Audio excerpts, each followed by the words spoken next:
Hello everyone, welcome back to the channel.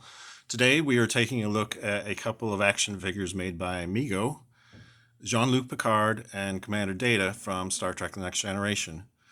So I'm not going to take either of these out of the package, so we're just going to talk about it in the package, but I do have a loose version of Picard, which I'm going to go over the articulation with you on that figure. So stay tuned to later in the video for that part. But I'm going to take a look at the package. The standardized packaging is a little boring. Basically, they're following a style guide provided by the licensor, which is CBS, I believe, owns Star Trek, or Paramount.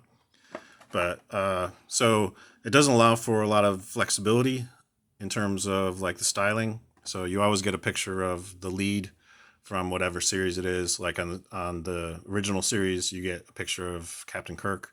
On the Discovery figures, you get a picture of Commander Burnham. And all these will have Picard on them. So I kind of wish they had a picture of Data here, but it is what it is. You get a picture of Data on the back, so if you want that. And also, you can see Q is pictured here. They are producing a Q figure, and I will have that eventually in my collection. So I will review Q somewhere down the road. So stay tuned to the channel for that. So, but today we're just looking at Picard and Data. I love the look of the uniforms. Each one includes a belt with a phaser and pretty standardized Star Trek body, the molded boot feet. And you can see on the back of Picard also pictures Q. So yeah, he's coming. Not too much else to say about the back of the package. It's a standard write-up about Marty Abrams, who's the genius behind Mego, and the consultant, Dr. Mego, the sculptor, and the seamstress are listed here. So a little bit of credit for the people who helped create these. So that's real cool. And I have the loose Picard here, so I'm going to show you that.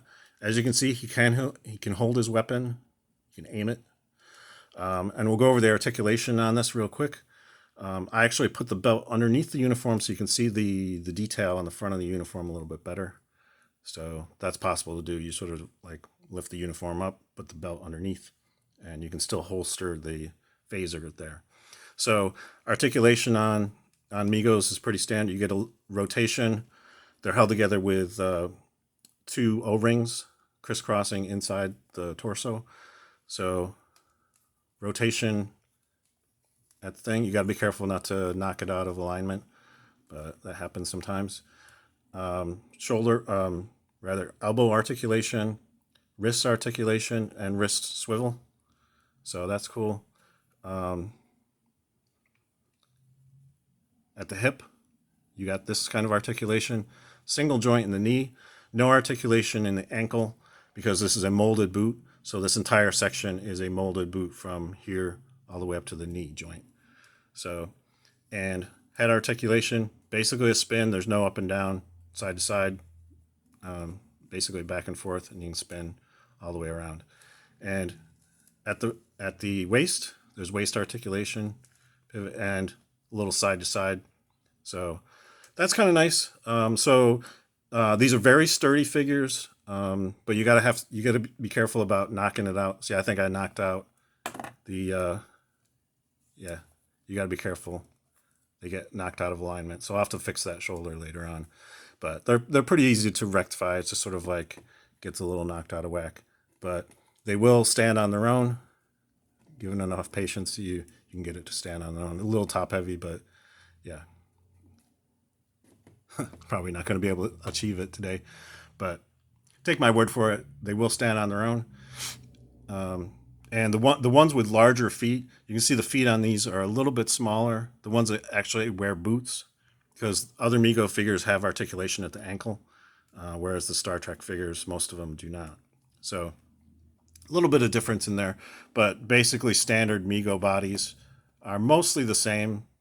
A little bit of variation. They have a body that has a larger torso for, sort of beefier figures. So that's all I have for you today. I really like the likeness on these figures. Really does look like Patrick Stewart, and same with Commander Data. Really does kind of looks a lot like Brent Spiner. the actor who played Data. I love the pale skin. Really looks a lot like Data. So good detailing on the head sculpts. So that's about it for today. If you like this video, please click like below. And if you want to see more reviews of Mego figures in the future, think about subscribing, because I will be reviewing most, if not all, of the Mego figures that I have in my collection at some point. So stay tuned and live long and prosper.